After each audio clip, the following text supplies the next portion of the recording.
Hello, and welcome back to the Misty Morrison Podcast. This is episode 30 of Petty Please. Here on the Misty Morrison Podcast, we love to judge, we love to give advice, we love all the petty drama. But before we get into our stories for today, our usual housekeeping, whether you are new or returning, please engage with the content to help the channel grow. Every little bit of engagement helps. Whether you are listening on podcast or watching on YouTube, please like, share, rate, review, comment, subscribe, all the things. So into our petty stories for today. Story number 1 is coming to us from r/petty revenge. My shift leader tried to tell me I couldn't go on early break because I couldn't walk, so I quit in the middle of my shift on our busiest day. So a bit of relevant information. Back in January, I found out I had a tumor in my tibia in my left leg, and it was pretty bad. I went for an appointment with the surgeon in April, and he told me I couldn't work at that time because of a risk of snapping the bone. So had my surgery in June and finally returned to work about 2.5 weeks ago. Even though I returned with no restrictions, I was warned I still have to be careful because it's still fresh, and if I push myself too hard, it could end badly. So this previous Sunday, I was working, and that is our busiest day. I was a curbside shopper and was on carryout. About an hour and a half into my shift, my legs started hurting so bad I couldn't walk. I wanted to cry in pain. I asked my shift leader if I could go on my break 20 minutes early because I couldn't walk and needed to just rest, so I didn't cause a problem with my leg. She responded with, "I'm in pain too. This is a team effort, and unless you have a doctor's note, you can't leave for early break." By the way, I didn't have a doctor's note. So about 5 minutes later, she let me on break anyway. After taking a breath, I thought, I'm done with this. I've had multiple issues with her before and nothing was ever done. So after my 15-minute break, I went to a manager and said, I'm done. I quit, walked to the time clock and clocked out. A few minutes later, I got paged to my department and I kind of laughed. My main boss showed up to work a few minutes later as I got my groceries and was checking out. He walked by, gave me a side glance, and turned his head away. He looked really mad. After all the stuff I had to go through, I was done. I left in the middle of my shift on our busiest day, and I opened all this week. Good luck to them. This was my petty revenge. I don't even really think that's vengeful. That's just standing up for yourself. Like, you had a medical issue. You needed, a very small accommodation. You just wanted to take your break early. You need a very small accommodation. They weren't flexible with you, so you left to take care of your physical health. Oh, let's see. Story number 2 is coming to us from r/petty revenge. Mom ignored me asking her not to announce my birthday at restaurants. My brother and I are both the kind of people that don't like to be the center of attention. For our birthdays, we would go out for dinner, and our mom would tell the servers that it was our birthday, so they would come out and do whatever the restaurant's birthday song is. We hated this, and we would constantly ask her not to do it. She would smile and laugh and say, okay, then do it anyway, and make some excuse about how she just wanted to celebrate our birthdays.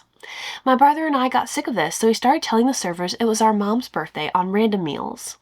The servers would come out singing happy birthday, and Mom would look around to see whose birthday it was, only to have them come to her. My brother and I kept this up for months. The final straw for her was when we were out for my dad's dinner, and the servers came to her singing happy birthday. My dad thought it was funny, and my mom finally agreed to stop. Edit to add that this happened when I was a teen in the 90s. It's been over 20 years since anyone in my family has done this to anyone. I feel that.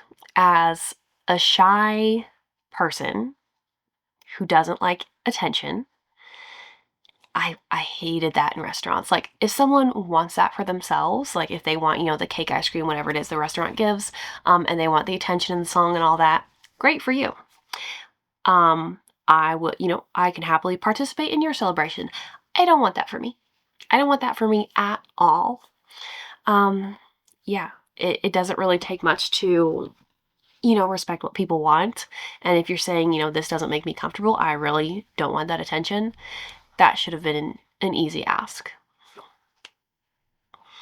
But I like the way you, fixed her. I mean, it took a while, but You showed her what it was like and how uncomfortable it could be, and eventually she finally got the message. Story number 3 is coming to us from r/petty revenge. Hide something in my backpack, will you? All right then. This is an old story that's been going on around my workplace for decades, involving 2 of my colleagues. We're locomotive engineers. We drive trains. And as is the case with many industries, we have quite a few original characters. One of which was a prankster and a bit crude. Liked to make dirty jokes, carried around a fart noise machine, once dropped too many prank fart pills at the office so it smelled for days. Mooned people with his bare ass while driving his trains, or wore a gorilla mask when going past the people waiting on the platforms. All kinds of stuff. Good-natured, but would lean to the raunchier stuff when bantering. Let's call him East. The other was a pretty prim and proper gentleman, religious, orderly, always wore a tie except maybe in high summer. Very knowledgeable, one thing after the other kind of man, and no shortcuts. Let's call him Mo. Mo had let it be known through casual conversation that every day after work, he'd deposit his work backpack to his loving wife, and she'd go off to the kitchen to empty it out while he washed up from the day's work. East heard about this and decided to sneak a couple of porn magazines into said backpack. For Mo's wife to find. Haha, very funny, I got you sort of thing. Pretty harmless. Unaware of this, Mo walked home and followed the routine, and then said absolutely nothing of it to anyone. Thinking that perhaps it hadn't struck gold, East didn't press the issue, and a couple weeks passed. Not a word of the porn. And then sometime later, East got a phone call from Mo. Would you like to come over this Saturday? There'll be some other colleagues. We're having some beers, just some after-work relaxing. We'd love for you to join us. East accepted and eagerly arrived with a 6-pack of beer and his usual sunny disposition. Mo and his wife greeted him at the door. Welcome, welcome. Let me take those off your hands. How was your day? All that. And then Mo led East through his house and into his living room. We're all here. Come on in. Straight into a 2-hour-long church session that Mo had arranged with his congregation to be held at his house. Basically a mass. Priest and everything. Lots of people. Full event. Mo introduced East as a friend from work and brought over people to shake hands with, and gave the impression that his friend was ever so pleased to join them all at the service. So as revenge for the still unmentioned porn magazines, the very much not at all religious East had to endure 2 hours of singing psalms and paying attention to sermons and singing more psalms. He was sat up front. Then he was walked to the door and they shook hands. Still no mention of the porn. Or the beer, for that matter. He never pranked Mo again. The first comment says, honestly, that's kind of pro-level revenge there. And the reply to that says, yeah, that wasn't petty at all. That was pretty well thought out and implemented. Yes, that. Especially because you never said anything about it, so he never knew he got you. He didn't see this coming. This was awesome.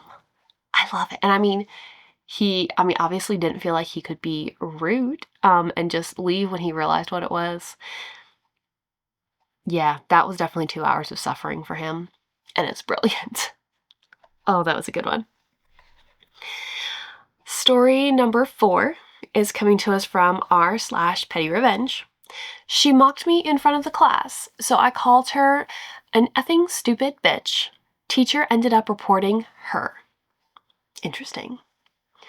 Since our prep courses, my class rep has been low-key bullying me. Condescending comments, mocking my questions, the whole I'm better than you energy. We ended up in the same group and I kept it chill, but she stayed passive-aggressive. Today, the teacher moved our seats and I politely asked her what seat number she had. Instead of answering, she sneered, "The chairs are right there. Count them. Don't you know how to count?" Totally mocking, loud enough for everyone. I snapped and said, "Effing stupid bitch, I asked what number you had, not if I know how to count." She stormed off, screamed to the teacher, and tried to get me in trouble. Classic victim move. Plot twist, the teacher was already fed up with her attitude and she got reported instead. She cried. I stayed calm. My mom shrugged and said she would have said worse. A bunch of classmates later told me they were glad someone finally said it. Not elegant, not proud, definitely petty, but satisfying, 10 out of 10.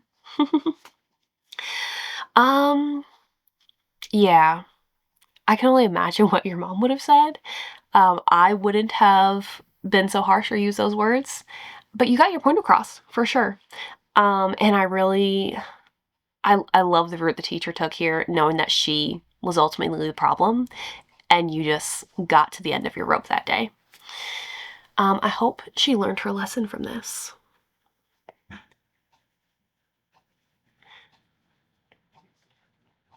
Story number 5 is coming to us from r/petty revenge. I made my ex think his PlayStation had connection issues for calling me names. When I was 20, I was in a not good relationship. He liked calling me insulting names when drinking. Well, I'm not going to be called a bitch without being one. So on rare occasions, I'd be feeling a bit petty. He would be playing video games, I'd open the internet app on my phone and click on his PlayStation, then disconnect it from the internet. He would start trying to troubleshoot the issue. He would check the internet router, which would be fine. His phone was still connected, so he'd reset the PlayStation. While it was powering back up, I'd turn the internet access on again, so it would boot up and show everything is back to normal. Then, just as he would get the game loaded back up and get ready for a match, bam, disconnected. I do that a couple times before putting it back on and leaving him alone. I really got my cackles in when he started questioning the not very frequent but random disconnects with his friends. He never did figure that out, or that it was me causing random disconnects. They were certainly persistent when they happened. He doesn't use PlayStation anymore. Yeah, that is petty, but I like it. I mean, that you just caused him like a little inconvenience, a little aggravation when he was being cruel to you. So props to you. Story number 6 is coming to us from r/petty revenge. Be entitled over a free plane ticket home. Enjoy the multi-stop and bus ticket home. So this happened during COVID. For some context, I was based in Hong Kong at the time, and the lady involved was in China, Beijing, trying to get home to South Africa to avoid lockdown. So the destinations are South African. So my wife and I are good at saving, and we're planning to go home for the Easter holidays. But unfortunately, due to lockdown, we couldn't. Now, I was part of an expat group, and many people were stuck as they had just arrived in China, often with little money, and now needed to get back home. So my wife and I decided to help some people get home. We helped 10 people get back home. We didn't expect to be paid back, however, most people did over time. Now there was one lady, let's call her Mel. Mel was stuck in Beijing and needed to buy a ticket home, but she had no money due to circumstances, etc. So I contacted her and offered her a ticket home. She gladly accepted. I told her this is my budget and I will work within that budget. Now, one thing to note is that rather than send money, I would book the ticket for the person. Mel demanded that I book a direct flight from Beijing to Johannesburg and then book a regional flight to East London. Now, both are very expensive. I offered to book a cheaper indirect flight via Dubai or Ethiopia, so the flight would be 3 legs instead of 2. Now Mel was having none of this and basically said it's direct as possible or nothing. So I ignored her for a week or so and helped someone else who was extremely grateful. With a week before lockdown happened, Mel frantically contacted me and said she would take any flight. Now, the petty revenge. I obliged with a 3-stop itinerary, I think 40 hours, with the final stop in Johannesburg, the main city. The kicker? I booked a bus ticket 20 hours for the leg from Johannesburg to East London. Mel kept me updated and was livid the whole time. I didn't get paid back, but the messages I got after her trip were gold.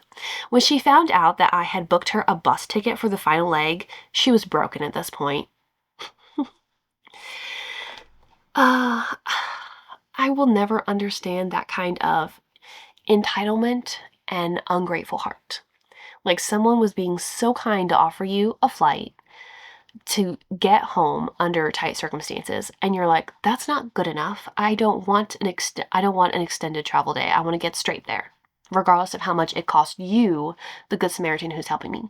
No, that's insane. That's entitled.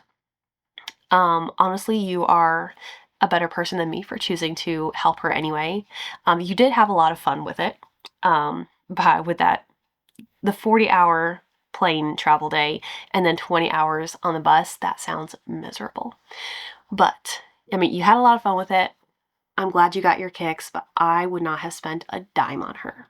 No, she could have suffered and it would have been her own choice. Story number 7 is coming to us from r/petty revenge. Old people at the hospital. Trigger warning, mentions of suicide. I'm here in the hospital waiting room, waiting on a parent to get a routine procedural test done. My parent has several health issues, and I'm here to be their assistant, bag holder, document holder, etc. My parent uses a wheelchair as well.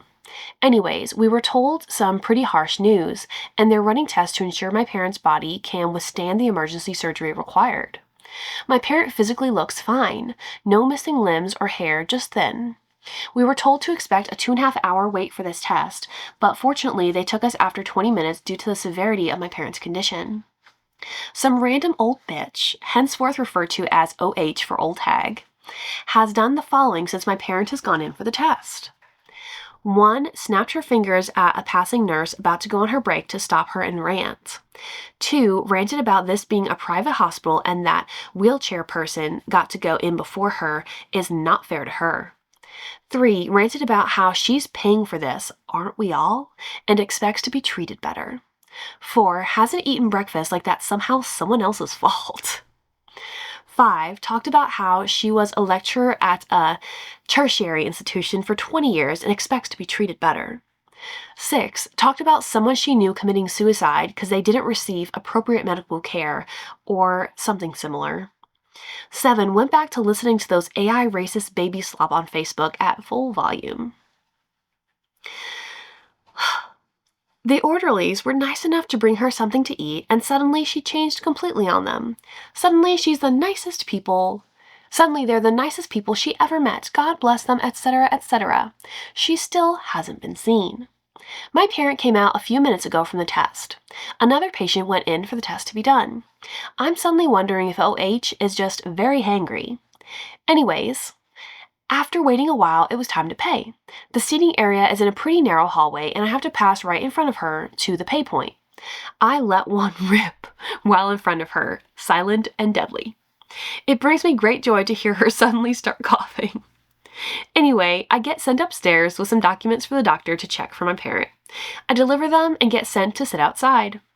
Imagine my surprise seeing the OH come up with her documents too, and there I am, sitting in the last available seat. I mean mug her the entire time. F you, OH. Thanks for reading, friends.